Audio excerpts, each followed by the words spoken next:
Radio had taken a little bit of a backseat, of course, to this big super information highway of television, telephone, cable, computers. It's true, and maybe it's lucky that it's true. It isn't all bad having a regulatory agency not be the center of attraction in your business. But what happens is you have so much talk about the information superhighway and the convergence of television and computers and cable and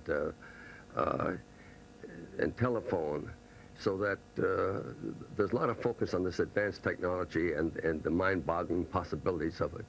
And radio is getting a little less of that, but they too have some mind-boggling possibilities with digital compression.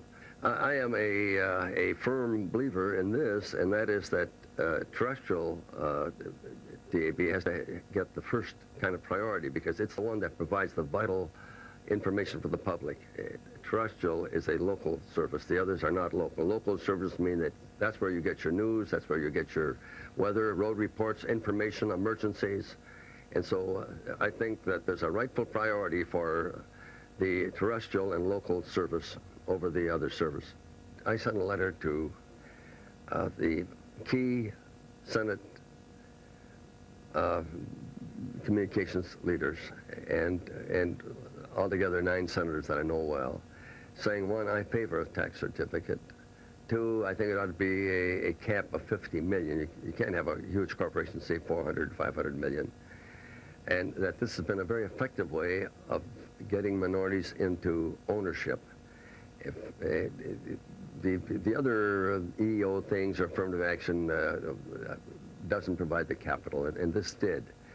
However, I did say that the Viacom deal, for example, was negotiated in good faith under existing law, and I think that any retroactive law would be subject to a review in court and maybe appeal and may be considered unfair. Well, what happened is initially they were going to do that, get down to 50, and then all of a sudden they decided to do away with tax certificates completely. I would be for tax certificates with a cap. I think it's been an effective way. I like that much better than all this other stuff on EEO and fines and short-term renewals. That doesn't raise capital for minorities. We are fining small stations way too much. We are giving, assessing short-term renewals like they're almost automatic. I may have stated it a little over dramatically when I said we're issuing short-term renewals like clowns giving away candy at a circus, but broadcasting alike didn't pick it up. And I think we have to use a more, I think, common sense approach, a realistic approach. Broadcasters don't do these things on purpose. Most of them are appalled when they get this notice. And I think people that have a first-time violation should be treated a lot differently than those with a second-time violation. Most of these are first-time violations. Now, the other thing that happens is the fines are issued in the short-term renewal without taking into consideration how long that broadcaster has been in business, how many license renewals he's had, what his community service standing is, what he's done in the community. I think we ought to take the overall look just on one aspect of that broadcaster's rather complex set of requirements. So I descended to the last short-term renewal, and I'm looking at each one of them as they come along. But some time ago, we had guidelines for fines, and the guidelines were stated very high. And some of these smaller stations are really damaged by the fines. They're more punitive than deterrent.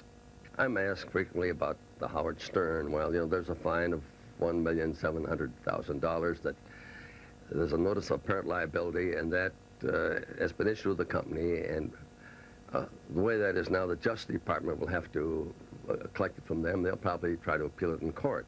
It's kind of funny that I would be the person to be kind of considered the hitman on Stern because, number one, I was in the Army for 5 years, overseas for 33 months.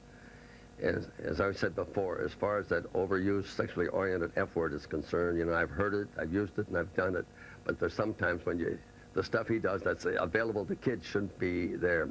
Now, Stern has the right to be wrong. He has a right to ridicule government officials, particularly that. That's why you have First Amendment rights. He has a right to, if he wants to, be an insufferable smartass. But he does not have a right to violate established indecency and obscenity rules, and that's what he does. Now, someone asked me, he said, what advice would you give to Stern? And I'll say this. I tune him in about twice a week. He has cleaned up his act quite a bit. He's very entertaining. He is raunchy enough and spicy enough to be entertaining, but he doesn't have to go to the length where he endangers the licensee. I think he's got a lot of talent.